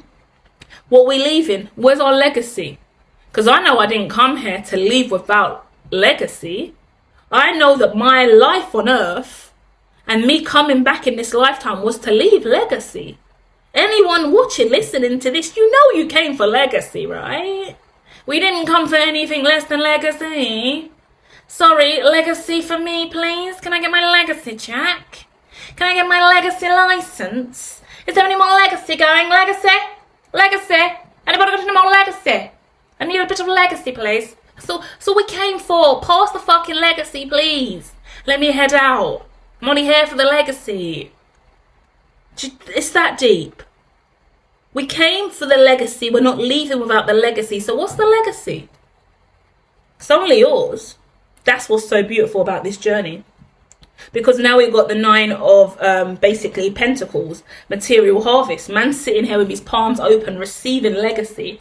God behind him. Money, food, riches, all in front of him, and it's pure. Because I'm saying money, rich, he's got an apple, a grapefruit, a jug of water, a stack of coins, literally pentacles. And he's just sitting there with his hands open, looking real humble. But in those days, most people would have 1 pentacle and 1 apple. He got 2 fruit and a stack of coins. Most people ain't got that, and most people ain't probably got water in this image. So you're regardless, what are your riches?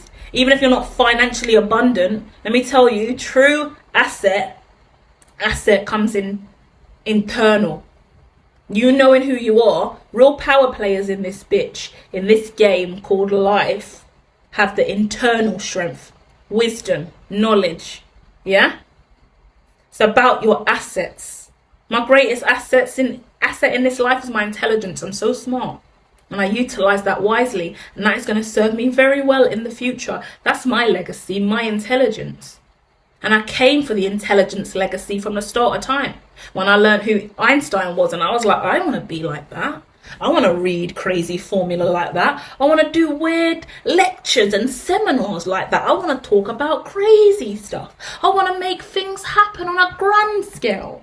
And what does the mental health book say? What does the DSM-5 say? Anyone who dreams beyond working for one of our civil services, you must be narcissistic. Bollocks.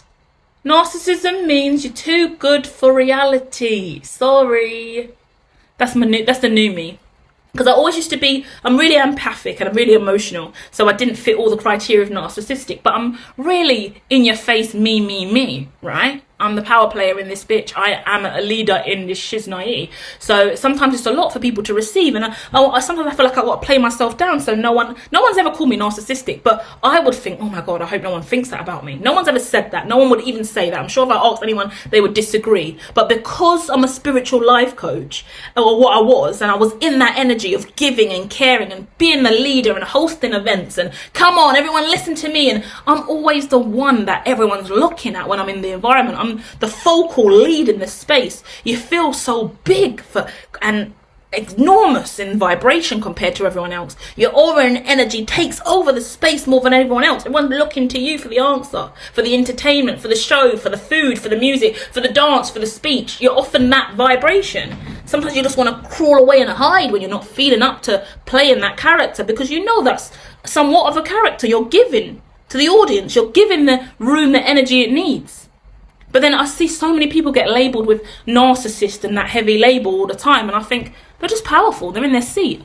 I've worked with a lot of people that get tarnished with that kind of bullshit label, a lot of men. And I'm like, you're not narcissistic at all. You're a powerful fucking leader. And that's a lot for people to take in. Like, should I tell you a secret too? I'm going to release this today because it's been burdening me, yeah? I have a secret love for someone that I wished I hated. Andrew Tate. Oh. My issue here is, as a woman with a corporation that is hermitology, and her in hermitology is only a shortened version of hermitology. It represents me as a woman, yeah, pronouns her, but it only came to her because I didn't want to say hermitology every single second. And I didn't want to say hermitology tech and hermitology. It's her, it's me, it's mine, whatever, it's her. It just made sense at the time, right? It wasn't even advocacy for women, even though things just flow, and I just went with the flow of how things develop. Because yeah, I love women as well. I'm straight and I love men. Men are my preference. I've never been with a woman. I love men. Oh, men, come, call me, holler at me, get at me, DM me, slide into the DMs, slide all over my hermitology.me. I'm here for you. Alright, I'm one of those bitches. Don't DM me because I've got no sense, right? I'm not the one. I'm a body boiler. I'm psycho. Stay away. Do not message her. Disclaimer, she's psycho, right? But the truth of the matter is, there's something about Andrew Tate. Firstly, Andrew Tate's so sexy, right? Let's just get that off the table. So obviously I'm attracted. He's obnoxious as fuck. we would all say he's narcissistic as fuck, but he's powerful as fuck, and I love powerful men. Oh, Andrew Tate, why are you so sexy? Oh, I love you.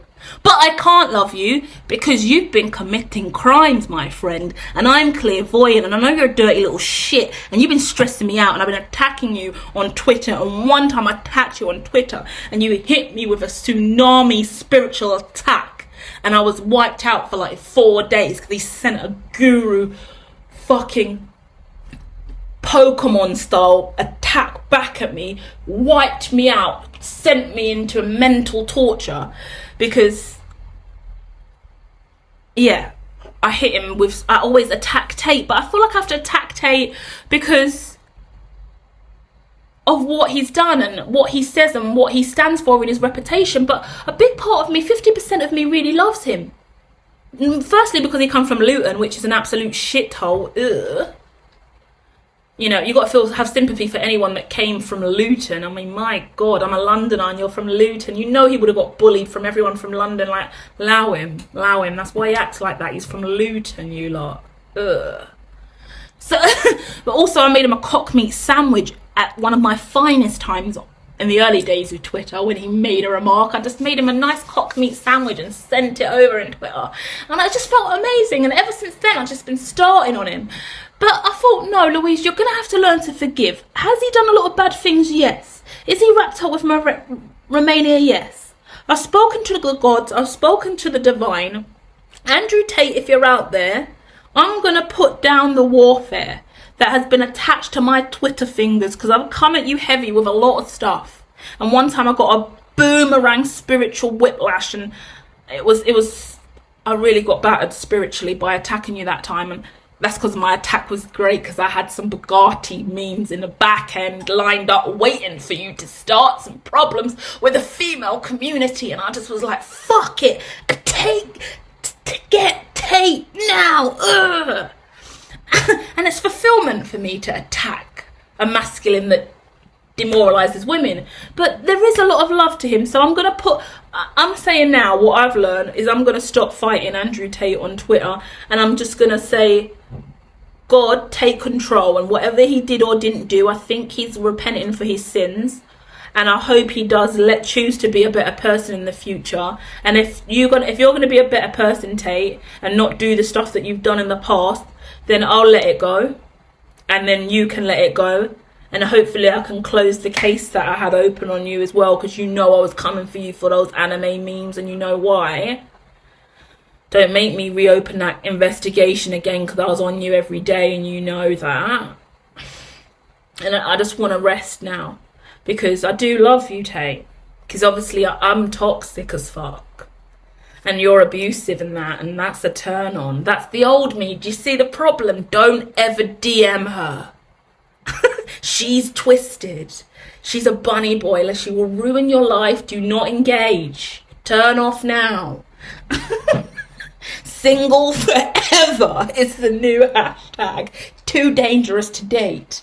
That's how it works, right? HERMITOLOGIST, off limits to every man, but not interested in women. The women get so jealous as well. Imagine all the women I came out as non-binary. We're getting sidetracked, guys, but I'm here now. But imagine all the women that I came out as non-binary and they couldn't get me when I was a female, but when I was identifying as non-binary, just to make space for my big boy brain and my invisible giant cock that was coming in from all my super intelligence and relationship with Brahman and Einstein. When you roll with men like Einstein and Newton and Tesla on a daily, clearly you're non-binds. Clearly you've got a big package. My God. Clearly my balls are bigger than most. I'm a savage in the game. I'm so sorry. It's hard to believe, but that's me. Okay? Don't take that away from me. I'm not transitioning. I do not need a penis. Because I already have big balls and they're attached to my tongue. That sounds so wrong. Okay, did you get the point? This all started from talking about narcissism. Can you imagine? But that's the point. Find your individualism. Your own way of speaking. Your own way of taking the piss. Your own way of having a laugh. Your own way of being you. Surrender to it. Because that's growth. It's so nice to be able to talk in the way in which I do now compared to how I used to be. Namaste, love and light. Are you okay? Like I do that still now. It's not fake, it's not disingenuous, but there's this other raggo, anxious, or aggy side to me, should I say, that's been there since childhood but kind of got suppressed because I felt like it wasn't a good look. But that's me. So whether it looks good or not, you best hold it or walk on by. Walk on by. And roll your eyes in disgrace, because that's me now. I've got places to go, I've got people to see, I've got trillions to collect. Yeah, I'm the collector. So we got to keep going. We got to triumph. And we got to keep going. And let's just, I've received intelligence that Tate has decided to surrender to his old self. I'm going to surrender to my old self.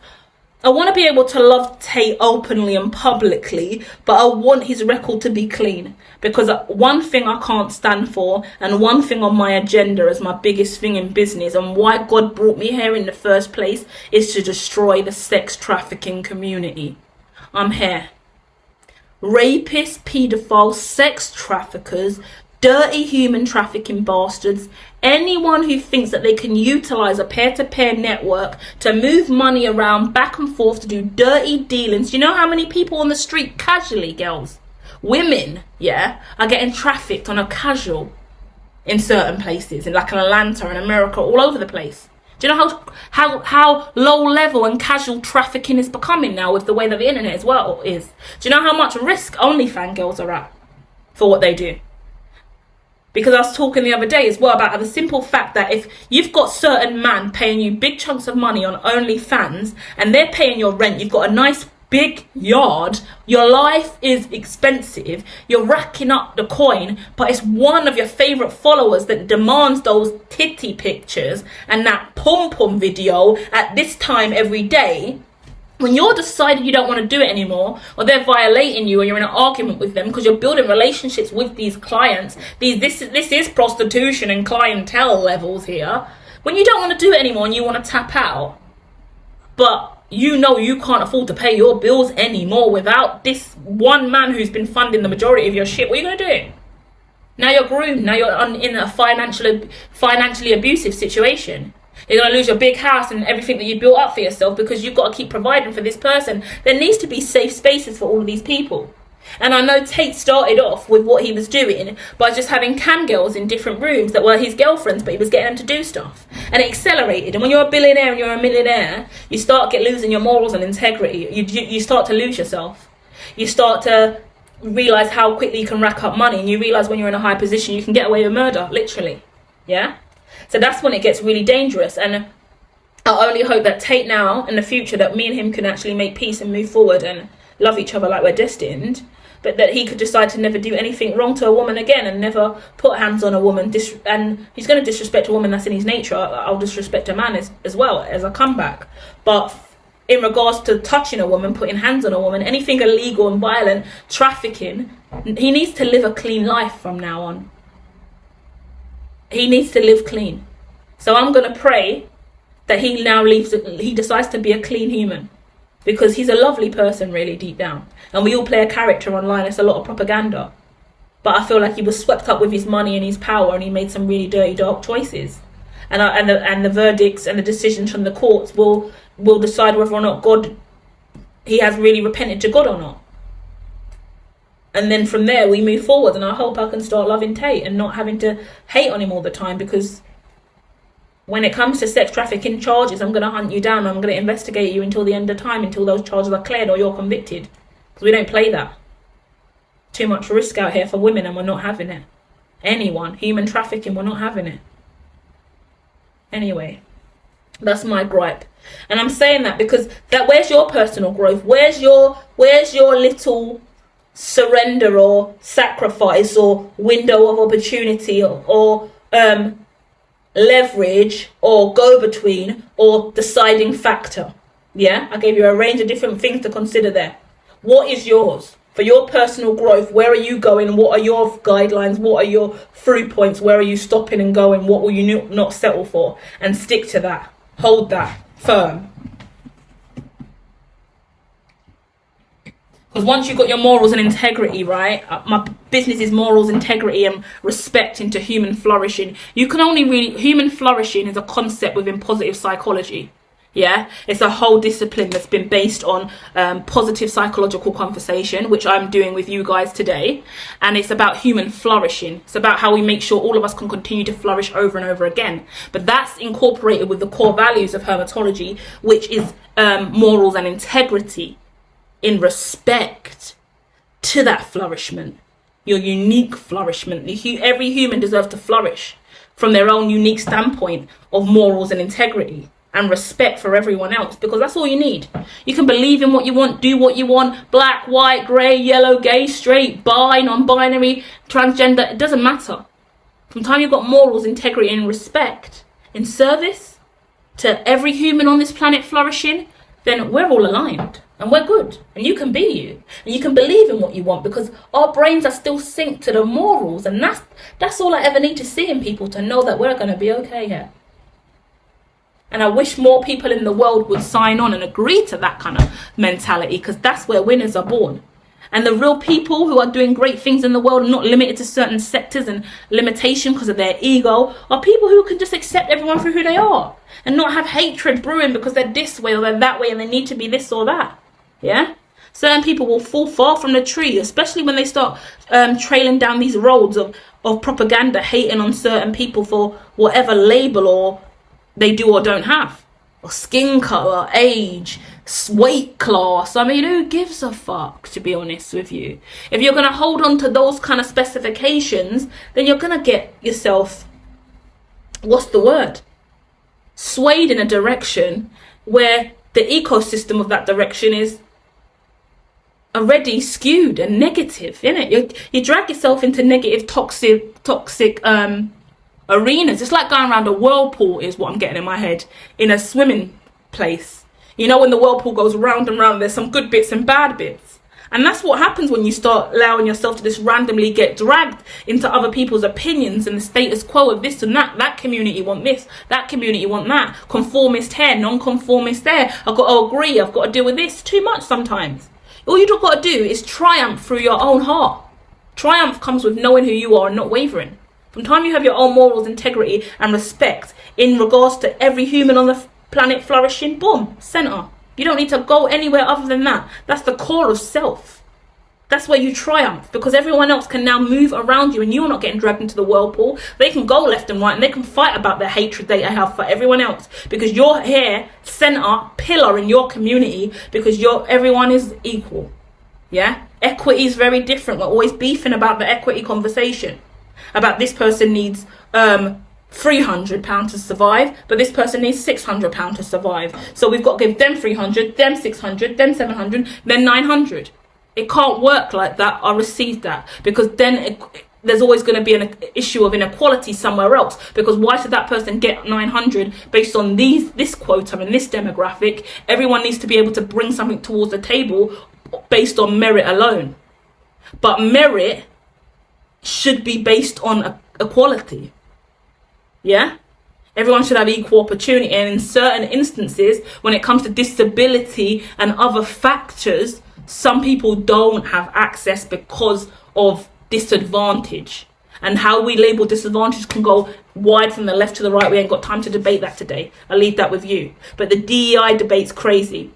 I don't agree with a lot of the DEI debates as well, because I feel like although all the white men arguing about it have credence, because what everyone is coming forward with is going, all the white men are in power, all the white men are powerful, so we need to make space and make it compulsory for more ethnic minorities and black people to get the job. Firstly, are they qualified, these black and ethnic, or it doesn't matter who they are and what they're doing? Because I don't really care for unqualified anything. I don't care for a poorly qualified anything. I don't care what your demographic is. I want the best of the best. Are we providing enough opportunities for the best to come up? That's the real question here. And if we keep trying to knock down the white man, you got to go down a few rungs because you're too popular here. The world is skewed in your favor, white man, so let's break you down. Then guess what that starts to do? as an evolutionist who is now in the transhumanist seat, moving straight forward through futurism and futuristic outlooks, including retrofuturism, I'm aware that if we keep going in this direction, time's going to spin on itself and white people are going to be slaves and black people are going to be at the top of the chain. Any pro-black's going to go, yes, finally. I'm going to go, let's not be fucking ignorant, please. We don't need more fucking racial divide. We need more love and unity. So let's stop screaming, white man, make space for me. And let's start thinking about how the white man got into that position. What are they doing? What are they learning? Are we choosing to ascend and evolve and study and research and make our brains and our intelligence and our net worth that high? Because boy, I'm not getting left behind. Because I know I'm doing the work. And I know I've got $1 trillion dreams. And I know I'm heading up to the top of the chain. Because I have the capacity to do so. Who else is screaming that? Because a lot of my people where I came from, my community ain't screaming that. And that's because what we got taught, we can't do that. It's impossible. You'll never make it, Louise. Whether I make it or not, in your opinion, I've already made it in my mind. How about that? Because the belief alone is fucking new age. The belief alone is so uncommon. Oh, sexy. That's what we do here. Let's take the non-conformist construct and turn it into reality. And I'm on the back end doing the work every day. Clearly, also I'm shamanic and I'm clairvoyant and everything I wish for comes true because I'm lit. Oh my God, I'm so sorry I'm me. Damn. It's embarrassing sometimes to be me and know that I manifest everything I want because I feel silly for everyone else. Like, I'm so sorry guys, I don't know how I do it, but it's gonna come true. It always does. It is me after all. Duh. Been telling you I'm different here. Been telling you I'm alien. You know what I mean? And that's the point, guys. Let's keep preaching. Let's keep going. Let's keep making the impossible possible again. Because that's clearly what we do here. My God. Right, we're closing out. Your wisdom, your inner knowing, and the direction that you are going on. All you got to do is keep a public ledger. I keep screaming about public ledger, but for now, the best, before her tech come out with all of its stuff out the gate, we've got a long way to go. Prospectus ain't out yet, stakeholders ain't in yet, investors ain't at the door yet, but we're coming. It's done. Do you get what I mean? So until then, whatever that is for you, whatever you're building on your side, listen to this. Log it.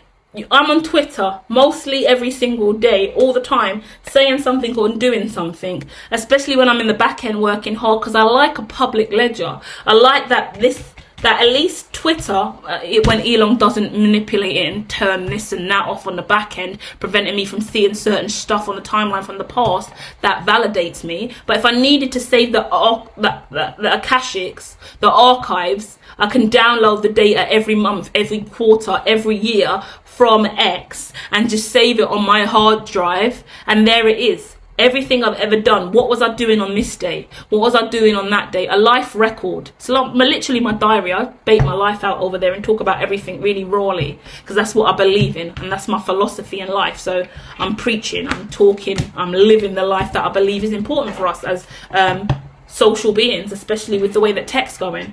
It's healthy it's better for our mental health. I'm a developmentalist. I would like to keep developing and evolving in line with the technology and AI. AI ain't gonna outgrow me. I'm not letting AI out-evolve me. No. Have you lot seen the future? Have you lot seen what's coming out from Apple in relation to OpenAI? Have you seen what Mark Zuckerberg is also considering doing in relation to the AI that he's working on, and his connections with the third and fourth party affiliations he has that manages the data that he's sharing in relation to Netflix as well, and the whole stuff going on in them with them in relation to antitrust and all the Google data sharing that goes on. Along with AI now managing that whole frame of FANG and big tech. Cool. Might want to move over to an alternative solution. Might want to engage with hermitology. Might want to get a stand-up, ethical, anti-trusted piece of technology that comes with alternative hardware and software devices. How about that for the new world?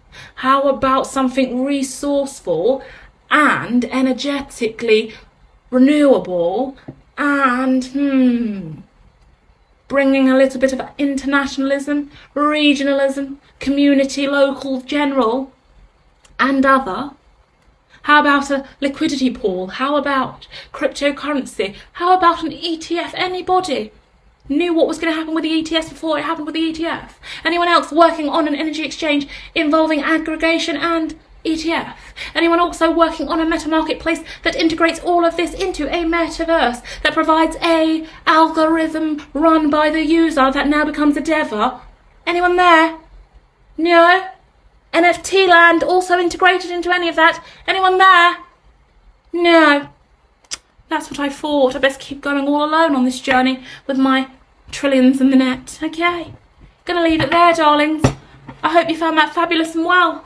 I will indeed be back one day with some more. Right? Hit me in the comments. If you want more of this shit, hit me in the comment and say so, okay? Because this has been 2 hours of me heavy gossiping, talking to myself and only pulling a few cards. You don't need to know more because I've said it all in speech. You've got readings coming out for all your zodiacs and any other thing that came to my mind that someone sent me that they needed. I love you. I think you're amazing. Hit the like and subscribe. Send me I love you back. And then I'll be back when the time is destined. Love and light, fellow traveller.